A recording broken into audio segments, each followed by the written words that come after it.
Hello students, welcome to सेफिया online classes. कैसे हैं आप सभी स्टूडेंट्स? मैं आशा करता हूं कि आप बहुत अच्छे से होंगे। तो आज के इस टॉपिक में मैं आपको शेड्यूल ऑफ रेनफोर्समेंट प्रबलन की अनुसूचियां ये टॉपिक पढ़ाऊंगा। चलिएगा स्टूडेंट, शुरू करते हैं। अनुसूचियों को हम दो भागों में बांट सकते हैं। नंबर एक, सतत पुनर्बलन अनुसूची, कॉन्टिन्यूअस रेनफोर्समेंट शेड्यूल। देखिए स्टूडेंट, इसमें क्या होता है, इसको एक बार समझ लीजिएगा आप। एक अध्यापक या अध्यापिका बच्चे को प्रत्येक परफॉर्मेंस पर उसे रिवार्ड देती है, या उसे टॉफ़ी या चॉकलेट देती है, या उसे शाब्दिक रेनफोर्समेंट देती है, उसे शाबाश बोल देती है। तो निरंतर पुनर्बलन देने से बच्चे का ध्यान क्या होता है कि वो पुनर्बलन यानी जो उसे रिवार्ड दिया जाता है उसके ऊपर आ जाता है, और उसका जो बेसिक फोकस है वो अपने काम से हट जाता है। तो इसीलिए जो कॉन्टीन्यूअस रेनफोर्समेंट है वो मनोवैज्ञानिकों के दृष्टिकोण से उचित नहीं है। चलिएगा एक बार समझ लेते हैं इसे। जब भी क्रिया होती है तो पुनर्बलन प्रस्तुत किया जाता है। एक बच्चे को उसके द्वारा की गई प्रत्येक क्रिया के लिए लगातार टॉफ़ी देना, फिर वह टॉफ़ी के लिए कार्य करने लगेगा। उसका ध्यान कार्य की तरफ कम और टॉफ़ी की ओर अधिक आकर्षित होगा। ये सतत पुनर्बलन अनुसूची का प्रयोग उचित नहीं है। मतलब हम कॉन्टीन्यूअस पुनर्बलन ना दें, कभी कभी दें, जिससे कि उसके दिमाग में उसकी वैल्यू बनी रहेगी। नंबर दूसरे पे देखिएगा, आंशिक पुनर्बलन अनुसूची, पार्शियल रेनफोर्समेंट शेड्यूल। इसमें सभी क्रियाएं पुनर्बलन प्रस्तुत न करके केवल कुछ क्रियाओं के प्रति पुनर्बलन प्रस्तुत किया जाता है। मतलब उसे हम मान लीजिए उसने 4 एक्टिविटी की हैं, तो आपने उसे 4 एक्टिविटी में से 1 या 2 एक्टिविटी करने पर उसे आपने पुनर्बलन दे दिया। तो मतलब बीच बीच में देना, मतलब कॉन्टीन्यूअसली ना देकर उसको हम बीच बीच में आंशिक रूप से अगर दे रहे हैं तो वो ज़्यादा अच्छा रहता है। ठीक है। हम बच्चे के कुछ सवाल ठीक होने पर प्रशंसा करते हैं। इस अनुसूची के अनुसार सही या गलत किसी भी अनुक्रिया के बाद कभी कभी अनिश्चित रूप से पुनर्बलन दे सकते हैं। तो जब एक अध्यापक या अध्यापिका के द्वारा किसी बच्चे को यानी उसके द्वारा की गई परफॉर्मेंस के लिए कभी कभी पुनर्बलन दिया जाता है, तो ऐसे पुनर्बलन को आंशिक पुनर्बलन कहा जाता है। और एग्ज़ाम में इस तरह से क्वेश्चन आ जाते हैं कि सतत पुनर्बलन की अपेक्षा आंशिक पुनर्बलन प्रभावी होता है, या आंशिक पुनर्बलन की अपेक्षा सतत पुनर्बलन प्रभावी होता है। तो आपका आंसर होगा आंशिक पुनर्बलन इसकी अपेक्षा, सतत की अपेक्षा प्रभावी होता है। ठीक है ना स्टूडेंट? चलिएगा आगे देखते हैं। आंशिक पुनर्बलन सतत पुनर्बलन की अपेक्षा ज़्यादा प्रभावशाली होता है, क्योंकि अगर कोई चीज़ निरंतर चलती रहती है तो उसका मूल्य, उसकी वैल्यू कम हो जाती है। जैसे एग्जाम्पल देखिएगा, एक बच्चे को हर प्रश्न के बाद आप शाबाश बोलते हो तो शाबाश शब्द का मूल्य कम हो जाएगा। कभी कभी पुनर्बलन देने से बच्चे में उसको प्राप्त करने के लिए जिज्ञासा बनी रहेगी, और वह निरंतर पढ़ाई में अच्छा प्रदर्शन करने का प्रयास करता रहेगा। क्योंकि उसको पाने के लिए, मतलब शाबाशी को पाने के लिए, अपने वर्ड से कॉम्प्लीमेंट, अपने टीचर से कॉम्प्लीमेंट प्राप्त करने के लिए वो निरंतर प्रयास करता रहेगा। ठीक है स्टूडेंट? तो आरंभ में सतत पुनर्बलन उचित है, परंतु विलोपन से बचने के लिए आंशिक पुनर्बलन उचित है। इनिशियली स्टेज पर जैसे नर्सरी के बच्चे होते हैं, प्ले स्कूल के बच्चे होते हैं, उनको चूँकि हमें शुरू में स्कूल के लिए उन्हें क्या करना पड़ता है कि पारंगत करना पड़ता है, उन्हें हैबिचुअल बनाना पड़ता है। तो इसलिए थोड़ा सा वहाँ पर हम उसको कंटिन्यूअसली दे सकते हैं, लेकिन बाद में जब बच्चे हैबिचुअल हो जाएं, आदी हो जाएं स्कूल से, स्कूल के वातावरण से वो अपना अनुकूलन बना लें, उसके बाद में उनका विलोपन से बचने के लिए आंशिक पुनर्बलन देना उचित है। आगे चलिए स्टूडेंट, आंशिक पुनर्बलन अनुसूची के प्रकार। निश्चित अनुपात अनुसूची, फिक्स्ड रेशो शेड्यूल। ये क्या होता है? किसी अनुक्रिया की निश्चित संख्या के पश्चात दिए जाने वाले पुनर्बलन को आंशिक पुनर्बलन कहते हैं। जैसे कि एक अध्यापक को अगर 100 प्रश्न करवाने हैं तो वह हर 10 प्रश्न के बाद बच्चों को पुनर्बलन देना, अगला कार्यक्रम 20 प्रश्न के बाद, अगला 30 प्रश्न के बाद, फिर उससे अगला 40 प्रश्न के बाद। क्योंकि निश्चित अनुपात का अर्थ होता है कि इस संख्या में से एक निश्चित, जैसे कि 100 एक संख्या हुई और हर 10 प्रश्न के बाद निश्चित संख्या हो गई। मतलब कहने का ये है स्टूडेंट कि आपने मान लीजिए किसी स्टूडेंट को, किसी क्लासरूम में स्टूडेंट्स को आपने 100 क्वेश्चन करवाए, तो प्रत्येक 10 क्वेश्चन के बाद में आपने उन बच्चों को पुनर्बलन दे दिया। तो मतलब कोई एक फिक्स आपने परसेंटेज बना ली कि भाई मुझे इतनी % यानी कि इतने % परफॉर्मेंस के बाद में मुझे बच्चों को पुनर्बलन देना है। तो वो जो पुनर्बलन है आपका, वो आपका फिक्स रेशो शेड्यूल कहलाता है। ठीक है। एक होता है आपका विभिन्न अनुपात अनुसूची, उसे वेरिएबल रेशो शेड्यूल कहते हैं। विभिन्न संख्या में की गई अनुक्रियाओं के पश्चात दिए गए पुनर्बलन को विभिन्न अनुपात अनुसूची पर दिया गया आंशिक पुनर्बलन कहते हैं। यह पुनर्बलन सबसे प्रभावी होता है। जैसे कि एग्जाम्पल देखिएगा, अनुपात का वह हिस्सा जो स्थिर ना हो होता है। कभी अध्यापक 5% के बाद पुनर्बलन दे रहा है और कभी 2% तो कभी 20% के बाद में पुनर्बलन दे रहा है। देखिए, अगर विभिन्न अनुपात की हम बात करेंगे तो यहाँ पे तो निश्चित नहीं हो सकता, अनिश्चित होगा। मान लीजिए आज आपने बच्चे को 5 सवाल पे दे दिया तो कल आपने 20 पे दे दिया, फिर उसके बाद में आपने 3 सवालों पे ही दे दिया। इसका मतलब ये है कि जो अनिश्चित अनुपात होता है, वेरिएबल रेशो शेड्यूल, तो यहाँ पर इस एग्जाम्पल की सहायता से आप आसानी से समझ सकते हैं। कभी कभी यानी अनिश्चित अनुपात में दिए जाने वाला जो पुनर्बलन होता है उसे हम विभिन्न अनुपात अनुसूची का पुनर्बलन कहते हैं। आगे देखिएगा, निश्चित अंतराल सूची फिक्स्ड इंटरवल शेड्यूल, ये क्या होता है?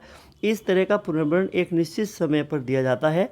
जैसे कि कक्षा में पुनर्बलन देने का समय निश्चित समय पर दिया जाता है। कक्षा में पुनर्बलन देने का समय निश्चित कर लेना, जैसे कि 10 मिनट में अगला पुनर्बलन, 20 मिनट में, उससे अगला 30 मिनट में, मतलब कि उसमें हम टाइम को डिवाइड कर लेते हैं और बीच बीच में थोड़ा सा हम गैप ले लेते हैं। तो बच्चों को समय अंतराल के बीच पुनर्बलन देना क्या कहलाता है? ऐसा पुनर्बलन फिक्स्ड इंटरवल शेड्यूल कहलाता है। लेकिन उस अंतराल में फिक्स मतलब कि अमाउंट ऑफ टाइम रहे, तो ऐसे पुनर्बलन को हम फिक्स्ड इंटरवल शेड्यूल पुनर्बलन कहते हैं। मतलब उसको इंग्लिश में रेनफोर्समेंट कहते हैं। ठीक है स्टूडेंट, चलिएगा आगे देखिएगा स्टूडेंट। यहाँ पर अब हम बात करेंगे स्टूडेंट यहाँ पर विभिन्न अंतराल अनुसूची वेरिएबल इंटरवल शेड्यूल में क्या होगा। ये पुनर्बलन विभिन्न अंतराल काल के बाद दिया जाता है।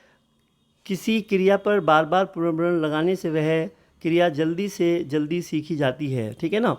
लेकिन इसमें एग्जाम्पल देखिएगा आप, कक्षा में पुनर्बलन देने का समय जब निश्चित ना हो, जैसे कि पहला पुनर्बलन आपने 2 मिनट में दिया, फिर अगला आपने 20 मिनट में और उससे अगला आपने 5 मिनट में दिया।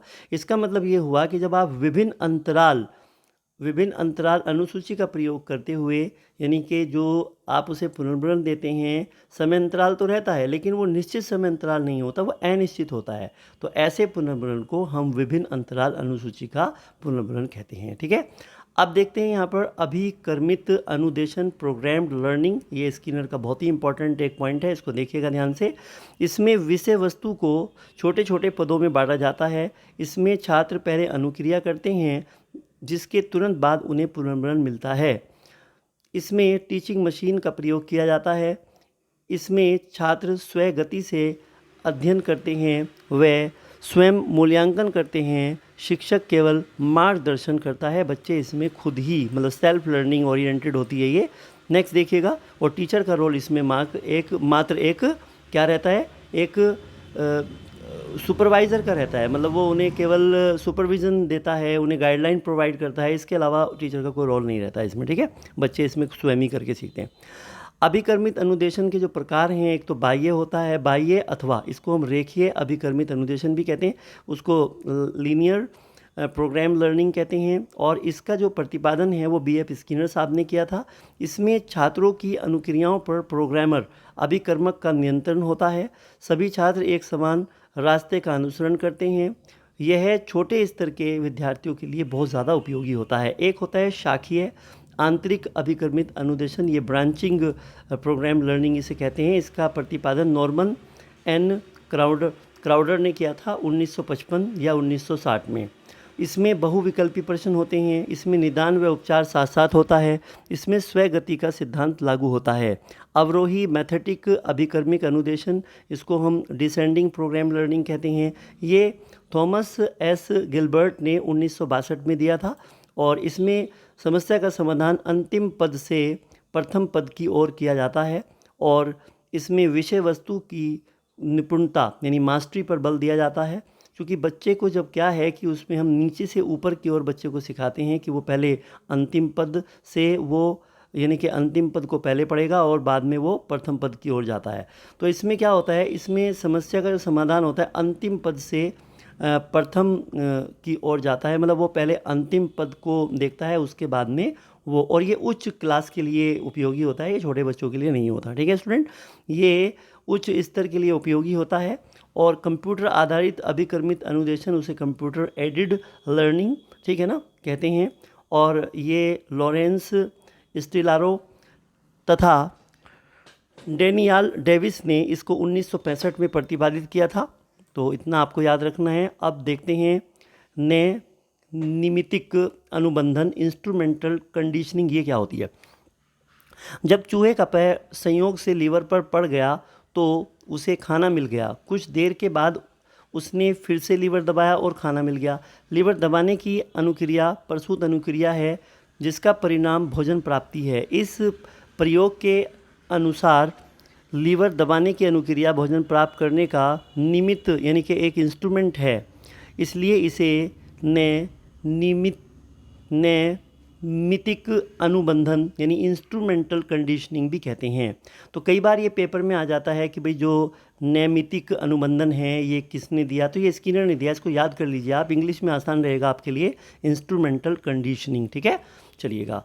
अब स्किनर ने व्यवहार को शेपिंग करने के लिए जो यहाँ पर दो चीज़ें बताई हैं, जो इंस्ट्रूमेंट दिए हैं, एक तो उन्होंने दिया है यहाँ पे रेनफोर्समेंट और एक दिया है पनिशमेंट। तो ये दो इंस्ट्रूमेंट दिए हैं उन्होंने, का प्रयोग किया, इसलिए इसे इंस्ट्रूमेंटल कंडीशनिंग, साधनात्मक अनुबंधन भी कहा जाता है। ठीक है ना। तो अब हम देखते हैं यहाँ पे जो पुनर्बलन की हम बात करेंगे स्टूडेंट। यहाँ पर पुनर्बलन का तात्पर्य किसी अनुक्रिया के बार बार दोहराने की संभावना को बढ़ाता है, बच्चों को प्रोत्साहन करता है। मतलब पुनर्बलन जो होता है स्टूडेंट, वो कई प्रकार का होता है। वो शाब्दिक भी हो सकता है ना, और वो एक्टिविटी ओरिएंटेड भी हो सकता है। जैसे कि आप किसी बच्चे ने अच्छा परफॉर्मेंस किया तो आप कह सकते हैं कि भाई बेटा, अगर आपने ये वाला एक चैप्टर कंप्लीट लर्न कर लिया तो मैं आपको 1 घंटे के लिए ग्राउंड में खेलने के लिए परमिशन दे दूंगा। मतलब एक्टिविटी, मतलब वो खुश हो जाएगा बच्चा, तो हम उसे क्या है कि एक्टिविटी वाली पुनर्बलन भी दे सकते हैं। हम उसे कोई गिफ्ट के रूप में भी दे सकते हैं, मतलब कंक्रीट भी कोई चीज़ उसे दे सकते हैं हम लोग, शाब्दिक भी हम उसे दे सकते हैं। ठीक है ना। तो इस तरह से कई प्रकार का ये होता है। चलिएगा आगे देखिएगा। स्किनर ने पुनर्बलन को 2 भागों में विभाजित किया। एक तो धनात्मक पुनर्बलन, उसको पॉजिटिव रेनफोर्समेंट कहते हैं। ऐसे उत्तेजक जो परिस्थिति से जुड़ने पर सक्रिय अनुक्रिया की संभावना को बढ़ा देते हैं। आगे देखिए स्टूडेंट यहाँ पर, जैसे बच्चे को अच्छा प्रदर्शन करने पर उसे कोई उपहार, स्टार या स्माइली देना, इससे संतोषजनक उद्दीपक को शामिल किया जाता है। बच्चों ने अच्छा परफॉर्मेंस किया तो टीचर के द्वारा उसे स्माइली, स्टार या इस तरीके से कोई अच्छा कॉम्प्लीमेंट मिल जाता है तो बच्चे खुश हो जाते हैं। तो उससे क्या होता है कि बच्चे उनको कलेक्ट करने के लिए, भाई मुझे और स्टार मिलेंगे और स्माइली मिलेंगी, तो वो बच्चे उससे अपनी परफॉर्मेंस पे इफ़ेक्ट पड़ता है और वो अपनी परफॉर्मेंस को सुधारने में निरंतर प्रयासरत रहते हैं और उन्हें पढ़ने की हैबिट भी पड़ जाती है। तो नकारात्मक पुनर्बलन, नेगेटिव रेनफोर्समेंट, ऋणात्मक पुनर्बलन से तात्पर्य ऐसे पुनर्बलन से होता है जिसमें संतोषजनक उत्दीपक हो, परिस्थिति से हटा लेने पर भविष्य में अनुक्रिया होने की संभावना बढ़ जाती है। जैसे यदि आप होमवर्क पूरा नहीं करोगे तो आपको टीवी नहीं देखने दिया जाएगा, तो इसे नकारात्मक रेनफोर्समेंट कहते हैं।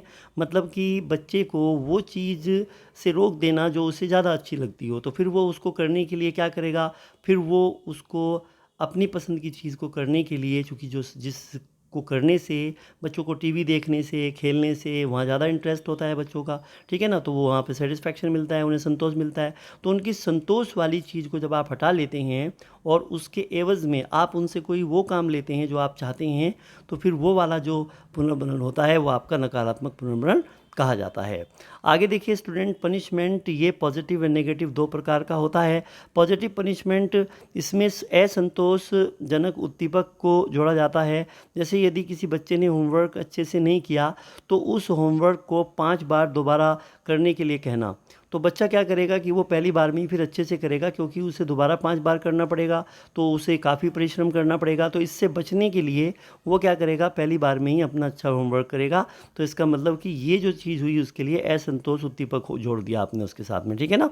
स्कूल में बच्चा अगर देरी से आता है तो उसे ग्राउंड साफ़ करने के लिए बोल दिया, भाई आज आप पूरा ग्राउंड साफ़ करोगे, तो ग्राउंड साफ़ करने में वो असंतोष महसूस करेगा। तो इससे बचने के लिए वो क्या करेगा, अगले दिन सही टाइम से स्कूल पहुँच जाएगा। नेगेटिव पनिशमेंट, इसमें बच्चों के संतोषजनक उद्दीपक को हटा दिया जाता है।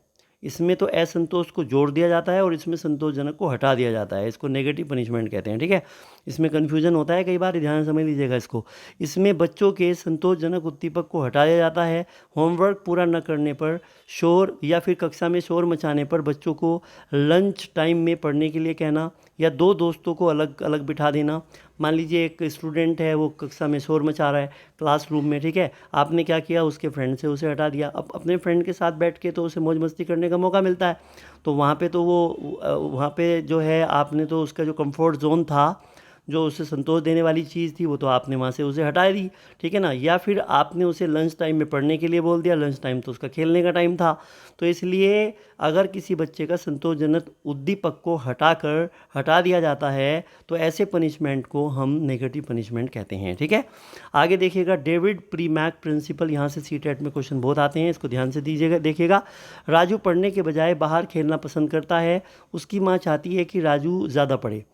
वह उसे कहती है कि अगर तुम 15 मिनट पढ़ते हो तो खेल सकते हो। यहाँ दो तरह के काम हैं स्टूडेंट, जिसे राजू ज़्यादा चाहता है, राजू क्या चाहता है, खेलना, और जिसे राजू कम चाहता है वो पढ़ना है। पढ़ना कहाँ चाहते हैं बच्चे, ठीक है ना। तो अगर ज़्यादा पसंद वाले कार्य का मौका मिले तो कम पसंद काम भी करेगा, है ना। मान लीजिए एक बच्चे को, ये मान के चलो कि एक बच्चे को चॉकलेट खाना पसंद है, ठीक है ना। उसे घर में दाल रोटी खाना पसंद नहीं है, तो मम्मी ने कहा कि पहले आपको दाल रोटी खानी होगी, और अगर आप दाल रोटी खाएंगे तो मैं आपको एक नहीं 2 चॉकलेट दूंगी, ठीक है ना। तो क्या करेगा वो, उस चॉकलेट को पाने के चक्कर में वो दाल रोटी खा लेगा। इसका मतलब यहाँ पर ये है कि जिन कार्यों में बच्चा ज़्यादा संलग्न रहता है वो रिवार्ड और वो आपको रेनफोर्सर की तरह प्रयोग किए जा सकते हैं। जैसे पहले सब्जी खा लो, बात समझिएगा। अगर ज़्यादा पसंद वाले कार्य का मौका मिले तो वो कम पसंद काम भी करेगा। बात समझ में आ रही है आपके। जैसे पहले सब्जी खा लो फिर आइसक्रीम मिलेगी, पहले पढ़ लो फिर टीवी देख लेना, है ना, पहले होमवर्क पूरा करो फिर गेम खेल लेना, ठीक है। तो इस तरीके से आपके एग्ज़ाम में क्वेश्चन आते हैं, बहुत ही ईजी है ये। हम इसका एक क्वेश्चन देख लेते हैं यहाँ पर। यदि एक क्रिया की आवृत्ति किसी दूसरी क्रिया यानी काम से अधिक है, तब पहली क्रिया का उपयोग दूसरी क्रिया की कार्य जिसकी आवृत्ति कम है के लिए पुनर्वरण के रूप में किया जा सकता है। यह सिद्धांत है, ये प्रीमैक्स सिद्धांत है, आपको निशान लगा के आना है, मोस्ट इम्पॉर्टेंट है। पहले आप वह कीजिए जो मैं चाहता हूँ, फिर आप वह कर सकते हैं जो आप चाहते हैं, सटीक व्याख्या करता है। ये प्रीमैक्स सिद्धांत से रिलेटेड है और ये डेविड ने दिया था, ठीक है स्टूडेंट। इस तरह क्वेश्चन आपके एग्जाम में आए हुए हैं और ये पेपर में पूछे हुए सवाल हैं। अगला क्वेश्चन देखिएगा, आपने अपनी कक्षा में विद्यार्थी की प्रगति के आकलन के लिए साप्ताहिक क्विज आरंभ किया है। आप पुनर्वरण के किस शेड्यूल का प्रयोग कर रहे हैं। देखिए स्टूडेंट, आपने साप्ताहिक की है, साप्ताहिक का मतलब हुआ कि आप वीकली टेस्ट ले रहे हैं, तो वीकली का मतलब निश्चित हुआ, इसका मतलब यहाँ पे आपका फिक्स रेशो हो गया, तो आपका ए ऑप्शन ठीक होगा। शिक्षक को प्रत्येक माह के आखिर में वेतन दिया जाना पुनर्वरण के किस शेड्यूल की ओर इशारा करता है, यानी कि इंगित करता है, इसको देखना है आपको क्वेश्चन नंबर 4 को। तो ये स्थिर यानी कि फिक्स इंटरवल है, यानी कि भाई आपको जो है प्रत्येक, चूँकि एक साल में 12 महीने होते हैं और उसमें जो है आपको हर महीने तनख्वाह मिल जाती है, इसका मतलब यहाँ पे आपका स्थिर यानी कि फिक्स इंटरवल है कि हर महीने के अंत में एक इंटरवल है। इसका मतलब यहाँ पे हर महीने के बाद दूसरे महीने में आपको एक महीने का इंटरवल होता है ना, और उसके बाद में फिर मिल जाता है आपको सैलरी, तो इसका मतलब स्थिर यहाँ पे फिक्स इंटरवल वाला होगा। Programme learning is based on the work of, तो आपको बताना है कि क्वेश्चन नंबर 5 का कि जो प्रोग्राम लर्निंग बेस्ड है वो किसके काम के ऊपर है, वो स्किनर के ऊपर है, आपको यहाँ पे निशान लगाना है। क्वेश्चन नंबर 5 का ये होगा, निम्नलिखित में से किसने व्यवहार परिमार्जन में पुनर्वरण का अनुप्रयोग किया था। देखिए स्टूडेंट, अगर हम बात करेंगे यहाँ पे क्वेश्चन नंबर 6 की, तो ये स्किनर ने किया था, यानी व्यवहार की अगर हम शेपिंग की बात करेंगे तो यहाँ पर आपका बी ऑप्शन करेक्ट होगा। क्वेश्चन नंबर 7 देखिए, BF स्किनर एक जाना माना नाम है, तो आपको यहाँ पे क्वेश्चन नंबर 7 का आंसर देना है। देखिए शास्त्रीय अनुबंधन तो इनका नहीं है, ये तो पावलोव का है, तो व्यवहार को आकार देने के लिए, शेपिंग बिहेवियर के लिए आपका यहाँ पे बी ऑप्शन ठीक होगा। अब उसके बाद में देखिएगा, थॉर्नडाइक का कौन सा नियम सीखने में पुरस्कार और दंड को महत्व को बताता है। देखिए थॉर्नडाइक की अगर हम बात करेंगे स्टूडेंट, यहाँ पे जो प्रभाव का नियम है ये सीखने में दंड और पुरस्कार की बात करता है तो यहाँ पे प्रभाव का नियम होगा। एक बच्चे ने अपना गृह वर्क अच्छे से नहीं किया, उसकी अध्यापिका द्वारा उस बच्चे को उस गृह वर्क को 5 बार अभ्यास करने के लिए बोला गया, ये दर्शाता है। आप बताइएगा उसे 5 बार बोला गया है, ये क्वेश्चन नंबर 9 है, तो ये सकारात्मक दंड हो गया है क्योंकि उसमें असंतोष काम को जोड़ा गया है। ठीक है, और नेगेटिव में क्या होता है, संतोषजनक काम को हटा दिया जाता है। ठीक है, एक बालक कक्षा में शोर मचा रहा था, अध्यापिका ने उसे उसके घनिष्ठ यानी जो उसका क्लोज फ्रेंड है उससे अलग बिठा दिया है, ये दर्शाता है। तो ये तो आपको पता है, ये नकारात्मक दंड होगा। इस वीडियो में इतना ही। अब हम आपको नेक्स्ट वीडियो में इससे इंपॉर्टेंट क्वेश्चंस करवाएंगे। अगर आपको ये वीडियो अच्छी लगी तो आप हमें यूट्यूब में कमेंट करके ज़रूर बताएं, लाइक करें, शेयर करें। Thank you so much, all the best.